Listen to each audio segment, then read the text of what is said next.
Nous voici de retour pour un nouveau jeu de table que nous allons classer dans les petits jeux de table pour faire suite aux deux que j'ai déjà présentés, qui sont donc les tables rabattues, mais qu'on appelle plus modernement les dames rabattues.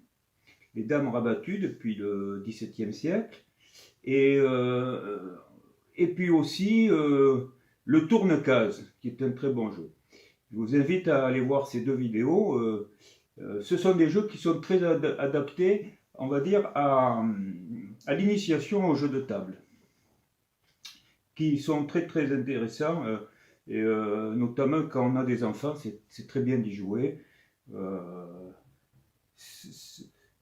Et donc, voilà, je vais vous présenter le troisième. Et le troisième s'appelle donc, vous le voyez, le plein. Le plein, c'est donc un jeu de table dont les règles ont été publiées en même temps que celles du tourne-case et des dames rabattues. Donc, on va dire en 1698-99, voilà. C'est les règles du jeu du plein. Voilà, donc écoutez, c'est dans ce livre, hein, qui fait suite au jeu de trick-track. Les règles du jeu du plein, voilà, qui sont là. Bon, je ne sais pas si vous pouvez les voir, mais c'est ça, les jeux du plein. Alors avec un A au lieu d'un E pour plein, voilà. Donc vous voyez, voilà le jeu du trick-track. Je ne sais pas si vous le voyez, mais c'est ça, le jeu du trick-track, voilà. Voilà, voilà, voilà. Et donc, un jour, je vous présenterai tous ces livres. Voilà. Alors, c'est quoi le jeu du plein? Alors, d'abord, nous allons libérer la table, le tablier.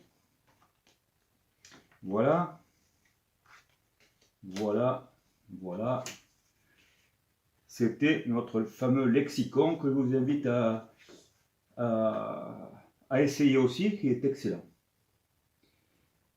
C'est un jeu du XXe siècle, très intéressant. Pour ceux qui aiment les jeux, on va dire, des jeux de grammaticaux, je ne sais pas comment ça s'appelle, des jeux de lettres, voilà. Ceci étant dit, allons-y, commençons. C'est quoi le jeu du plein?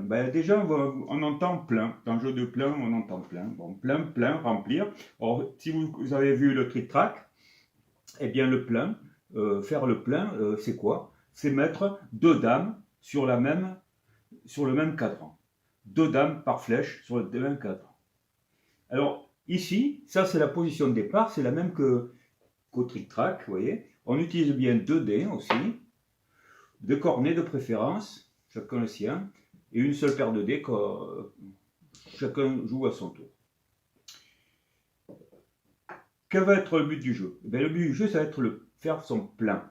Faire son plein, où ça? Dans le deuxième cadran. On ne passe pas au retour, c'est chacun joue de son côté, comme au tourne-case d'ailleurs, chacun joue de son côté, mais il n'y a aucune interaction entre les deux joueurs, aucune.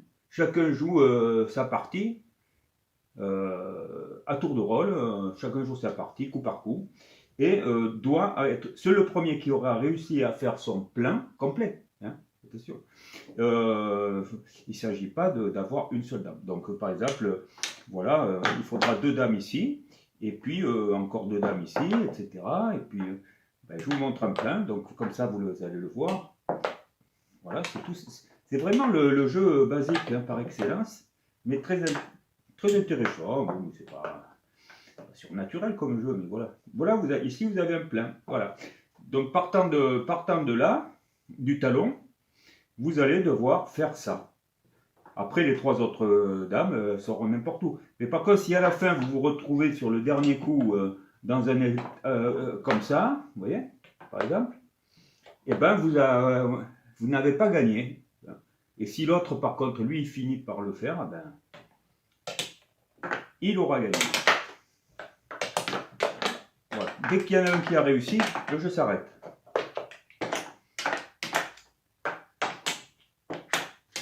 Si aucun des deux ne réussit, personne n'a gagné.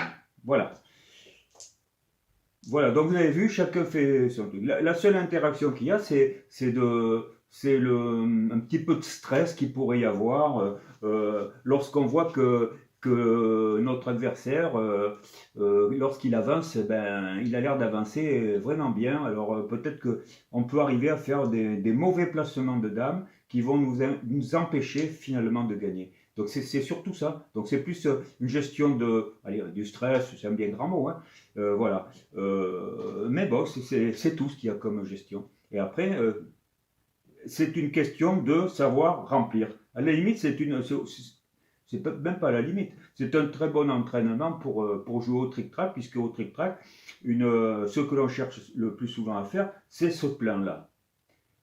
Mais bon, si on parle du trick-track, c'est beaucoup plus compliqué, parce que cette case-là, qu'on appelle le coin de repos, a des règles particulières pour être remplie. On ne remplit pas comme ça, avec une dame, puis une dame après. Là, on peut faire une dame et une autre après. Bon.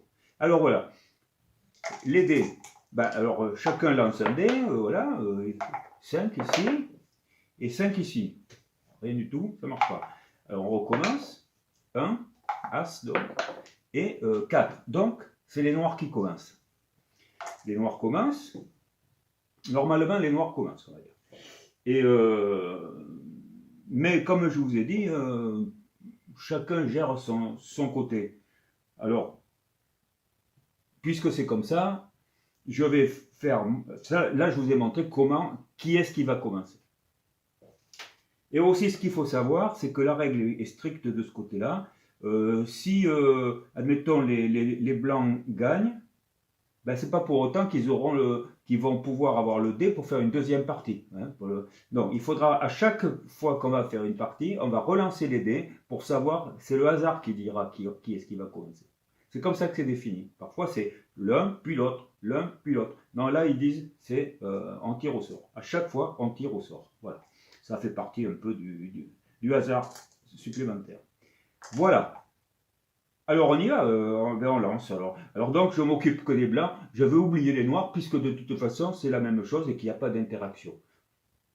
Voilà. Alors on y va, on y va. Alors 4 et As. Donc 1, 2, 1 et 4. Voilà. Vous voyez, c'est un As et 4. D'accord? Ça, rien de nouveau. Donc, et puis, bon, normalement l'autre joue, mais là c'est moi je joue pour lui. Je fais que les blancs, puisqu'on a dit 6 et 4. Donc là j'ai plusieurs solutions. Soit je pose mon 6 ici, je vais le faire. Et puis, qu'est-ce que je vais faire à mon 4 je peux faire ce que je veux, vous voyez. Bon, ben je vais faire 4 pour avoir mes deux dames ici, qui pourraient être utiles. Et on continue comme ça. Et regardez, alors là, j'ai ce qu'on appelle un terne, c'est-à-dire 2 fois 3, un doublé de 3, un doublé de 3. Alors un doublé de 3, ça se joue comme au backgammon ou au révertier, donc vous trouverez aussi les règles sur ma chaîne, très intéressant. Eh bien, il se joue 2 fois. Hein. Donc c'est comme si j'avais 2, 3 supplémentaires. 1, 2 et encore 2 autres. Donc je vais le jouer 4 fois. Hein, 4 fois 3. Le 3, je joue 4 fois. Alors, ben écoutez, je commence à remplir ici, une fois, 2 fois, et puis je peux faire 3 fois et 4 fois, vous voyez, etc. Et après, j'ai un 6 et 4. Alors 6 et 4, je peux faire un 6 ici, et un 4 ici. Vous voyez, 4 et 2. 4 et 2, donc je vais faire 4 ici, et puis je vais faire 2 ici.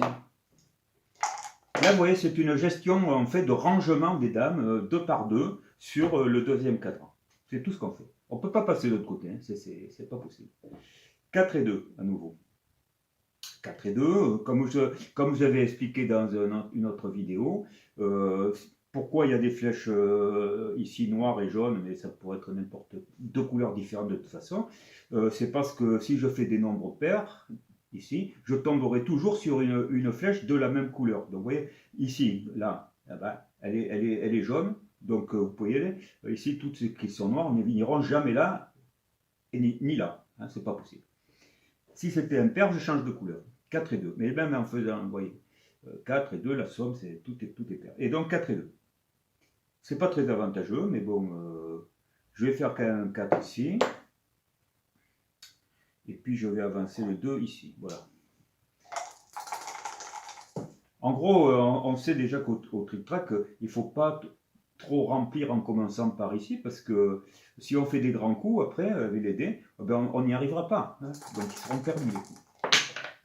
Alors on fait comme ça. Ah, là j'ai un sonnet, c'est-à-dire un double 6, vous voyez, c'est un sonnet, on appelle ça un sonnet.